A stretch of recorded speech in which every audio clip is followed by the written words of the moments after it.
In about a month, hundreds of athletes from the U.S. will head to London to compete in the Paralympic Games, and the Suncoast will be well represented. I recently got the chance to spend a day with one of our area's most exceptional people. Here's his story.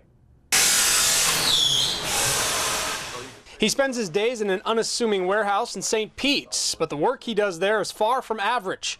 Bradenton resident Paul Schulte designs highly specialized wheelchairs that let disabled people compete in the sports they love. This is another racing chair. It's pretty awesome to work here, honestly. I've told people before that it's a little like being able to work at the candy store, but yet mess with the recipe yourself. Thank you. Schulte was involved in an accident when he was a kid where he lost almost all the use of his legs. He's now in a wheelchair, giving his job extra meaning. As we speak. I remember vividly the first time that I received a sports wheelchair, and you get all excited because you know that what's in that box is going to help you move like you did before you got hurt. The first time I got in a sports wheelchair, I didn't want to get out of it again. So I know what that feels like, and it's a thrill to be able to be on the design team here and work with the people that help make that happen.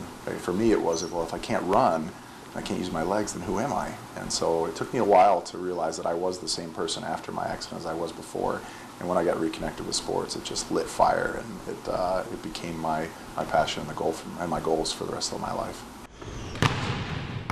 Which brings us to what Schulte's up to nowadays, namely training 5 days a week at a special gym in Tampa built specifically for disabled people. And if he looks like a world-class athlete, he should. Paul's a longtime member of Team USA Paralympic basketball. In fact, he's really like the Michael Jordan of wheelchair basketball.